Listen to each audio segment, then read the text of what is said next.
2023 Jeep Wrangler. Let's talk about all that information you need to have so that you don't get fooled. So this is a buyer's guide. This is a really how-to, because these days, if you don't know the right price of your vehicle that you're shopping, well, you very well likely will pay far too much. You'll spend thousands more. So it's really important, even within a regular car market, you can spend thousands more than you should on your vehicle if you don't know the actual price of the vehicle. So let's talk about the Jeep Wrangler, what models I would pick, what models Marie-Pierre and I have driven. So I'm Johnny from Johnny's Car Care and Reviews, and I'm here to make sure you don't get fooled. So this is real buyer's advice. Now, even if you're not shopping a Wrangler, knowing how to use the tools such as the build and price that all the manufacturers basically have these days, it is so crucially important because you need to have those tools when you go and shop your vehicle at the dealership to make sure you pay the right price. So let's get started right up. Now, I'm going to be following along. You'll be able to follow along with the screen on the side. And if you want to help the channel out and not miss out on any of that information that you need to know, buyer's advice, maintenance advice, how to make sure you don't blow your engine, for example, all the way to buying at the right price, you'll want to subscribe to Johnny's Car Care and Reviews. So hit that subscribe button, hit that bell notification so you don't miss out, and do watch to then, because we're going to be talking about motors. And we'll be talking a little bit about the Jeep motor versus the motors offered over at Ford. So maybe you're having trouble deciding between a Ford Bronco and a Jeep Wrangler. Well, I will help you know the ins and outs, the things you really should know before making a final decision on what you purchase. So we're going to be looking at the Wrangler today.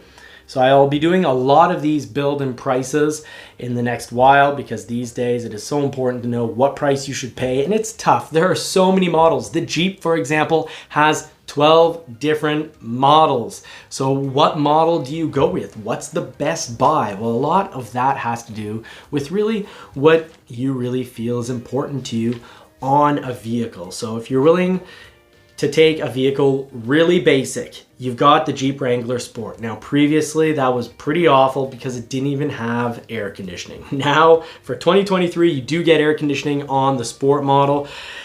But don't be fooled, the price is not $35,590. We need to add probably a paint color to that for almost $400.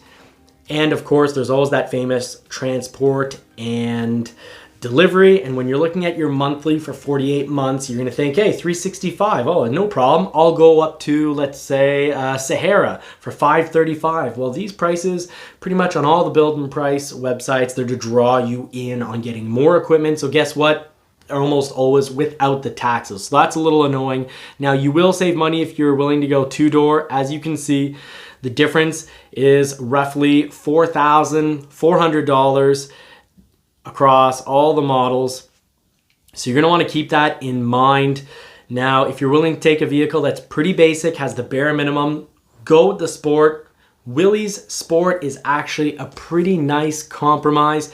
But I'd say if you're getting a Jeep, really there's three things you should know, and there's really three areas where I'd consider not getting a Bronco, a Ford Bronco, and getting a Jeep instead. So I'll be talking throughout the video and completing it at the end of the video. What are the three reasons that would actually have me consider buying a Jeep? Now, I've come very close to buying a Jeep Gladiator and also two Wranglers before, a two-door and a four-door. And there's really important information that you need to know before you go ahead and buy one of these. Now, of course, I do highly recommend that you test drive these vehicles. So while you can save money on a two-door, you do need to know that you may very well be unsatisfied with the comportment, how the vehicle drives. Of course, the Jeep still has a straight axle. For the front axle, it's not independent suspension, so you've got that straight axle across the front. If your right wheel picks up, any road, anything wrong with the road, holes, bumps, dips, whatever, you're gonna feel it across on the other wheel, so it all moves together. meaning that you get shaken up when you're driving on bad roads. Now at slower speeds off-road, that's of no concern, but when you're driving, if you have local roads where you'll be driving above 35 miles per hour and the roads are bad, you'll especially notice it in the corners. One of the main reasons I have yet to have bought a Jeep, despite being very close many times. I've test driven these over and over, and I've got some information to share on that. Now, really, if I was buying a Jeep, if I'm going just for the lowest price possible, I'll go with a Sport and do the full sacrifice. It's so easy to get into the habit of looking and saying, well, you know what?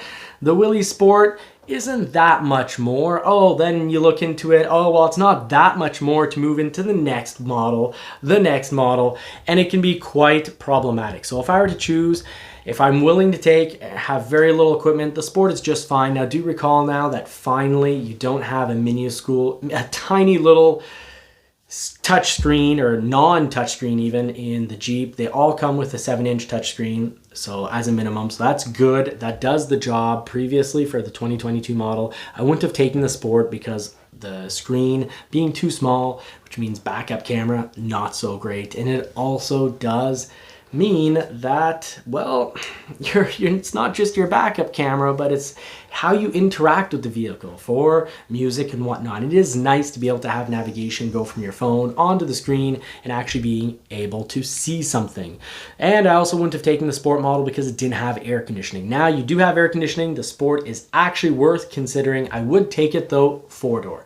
The reason I'd be less inclined to take a 2-door Jeep is because the rear seating is fine. If you're willing to crawl back there, it's okay. It's the trunk space. The trunk space is essentially not usable at all. So a 2-door Jeep for me doesn't pass unless it's purely for you, a toy or a second vehicle. It is not great at carrying you to your destinations, your vacation destinations. It's fine as a daily commuter, but of course, as a daily commuter, I've got a whole lot to talk about in regards to powertrain. I'm a huge fan of the 4xe, or the 4xe. That is one of the main reasons I would consider a Jeep. And the second main reason is, well, the 392. The 392 Rubicon makes for an excellent V8. It sounds great.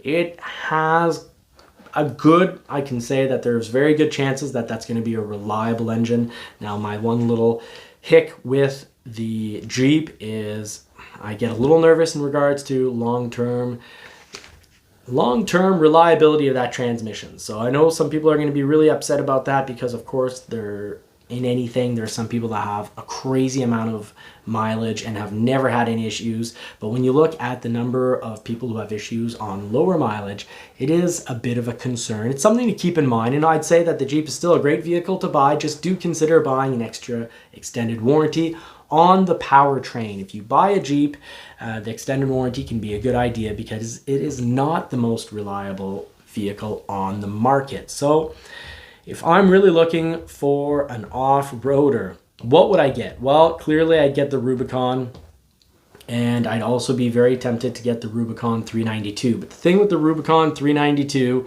is the price. It's running you $82,495, but that is sort of a dream vehicle. It's a lot of money.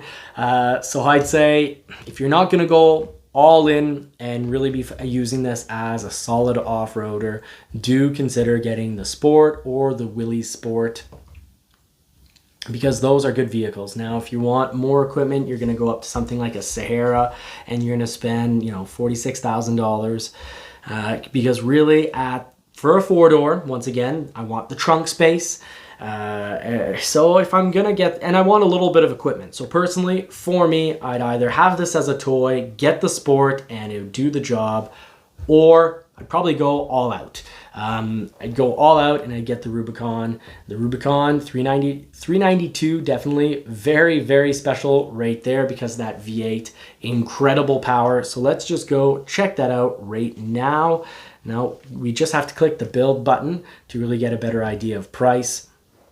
We will talk about the 4xe or the 4xe because I think that is probably the best choice at Jeep, and that's one of the main reasons I would consider getting a Jeep. Now, the other one, of course, is this V8. So all the colors cost money. So the advertised price at first is a little misleading because how many people are just going to take it plain old white? That actually works for me. I like vehicles that are white if they have a contrasting color.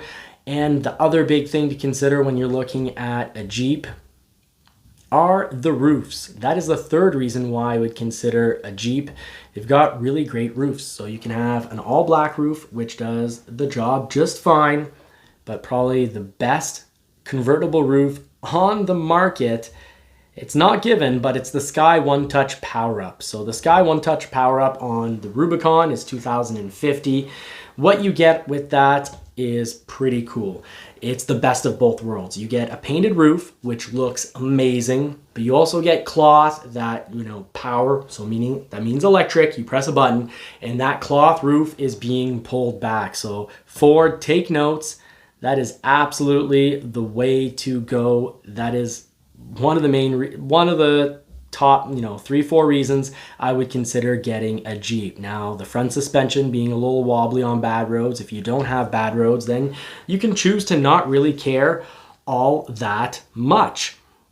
So let's just go down and let's get this all tallied up. We are going to, the interior, surprisingly, it's a Rubicon. It costs a fortune, but you still have to pick whether you want cloth or leather. Both have their pros and cons. Cloth can get dirty, but it's a lot less hot and cold, winter or summer. And, well, it stains pretty easily. So that's something to consider. If you're going with the cloth, there you've got a lot more maintenance, a lot more, potentially even repairs if you're a smoker. Real bad news for your health, but real bad news also for your seats. Now, I would add the Extreme Recon 35-inch tire package. I would not, no matter what model of Jeep I'm looking at, I would not suggest just throwing on your own mags and bigger tires in a lift, because then you're off warranty for if anything breaks in regards to the suspension system, even the differential, because it no longer will be at the same angle. So take the package from Jeep at $3,995. You're gonna get, beadlock capable wheels. The mags look amazing. They're 17-inch mags with 35-inch tire. You get the 392 suspension with that. You get a 456 rear axle ratio. And of course you get those LT tires, so much less likely to pierce on rocks. Just better on gravel roads as well. You're gonna get the hinge gate reinforcement by Mopar. Of course, that's then needed because the tire weighs more, the tire and mag on the back. You're gonna get a jack spacer by Mopar, tire relocation kit by Mopar, and wheel flare extensions. So this thing is gonna look bigger, it's gonna look better, and it's well worth the money. So let's add that on. I think if you're going with a Rubicon, you're just silly if you're not taking that. Even if you're not going to do any off-road, it's about resale value, and it's just about overall look of the vehicle. You could never take this thing off-road, but at least it's going to look great. And of course, back to those warranties, you want to be warranted if anything in the suspension or the differential breaks. So that would be a must-have for me. And of course, definitely go with that roof with the sliding soft top. So it's a hard top and a soft top in one. You get all the benefits of the soft top, which is easy access to the sun, nothing hanging around in your garage. So if you have a hard top, be aware, if you actually want to enjoy the sun and use this as a convertible, you're going to be leaving that top in your garage, or you're going to be taking section 1, maybe even section 2 off and just completely filling up your back seat, and forget about the trunk for section 1. Section 2, forget about the whole back seat. You're gonna need to put your seats back to put down that second section of the roof. Now we can see the Rubicon has a nice touchscreen. That 6.4 liter V8 SRT Hemi engine is very impressive. It sounds absolutely incredible. They say it comes with the heavy duty 8-speed automatic transmission, and that's mated to, you could choose to go with the diesel, but definitely go with the V8 if you're going to be playing with a Rubicon, or go with a 4xe. Now the 4xe isn't a cheap option, but it will allow you for short distances. This thing has 21 miles of range, which means in really cold weather, that's going to cut back by like 30 to to 50%. So by 30% up to half. You might in horrible weather only get, 12 or 14 miles out of it. But in good weather, especially in town, you may also get, 30, 34 miles out of this and out of that 4xe or 4xe engine. And something else you might like knowing about that 392 V8 engine, that 6.4 liter Hemi also comes with paddle shift. Those paddle shifters are mounted on the steering wheel, so you've got a nice little feature right there for being able to drive this fast and, well, safely. You've access to downshifting in case you need to slow down with more power than what just the brakes can offer. Now, the other reason I would consider getting a Jeep is, of course, for the 4xe. If you're using this Jeep as just a convertible, that you want to be able to, get really good fuel economy. And for some, their daily drive could actually be 100% electric. Now, you don't have to go a Rubicon 4xe or 4xe is a great looking vehicle. But if you do go with that, if you're not going to off-road and you're not too worried about the overall appearance of your vehicle, you just like the look of the Jeep. Now, here's another idea that you could go for and grab. This actually could save you a lot of money. Now, I hope all this information has been really useful, talking about powertrains, talking about different tops, talking about price. Do make sure that you're prepared when you go to the dealership. Know how much the vehicle you want should cost so you don't get fooled. Make sure you don't sign for more. Make sure you get that correct price. So you'll want to probably print off this information, have it in hand for when you go to the dealership to make sure that you are protected, because the more information, the more intel you have, the less likely you are to be fooled. Now, if you want to make sure you don't get fooled, do subscribe, hit that bell notification so you don't miss out on any of our future build and prices or news that, well, is really gonna make sure that you can cut through the BS and not get fooled. So thank you very much for watching. I'm Johnny for Johnny's Car Care and Reviews. And in the meantime, I wish you all more cars and more power. You can click right over to the right here to catch more must-know information in one of my other videos. Take care.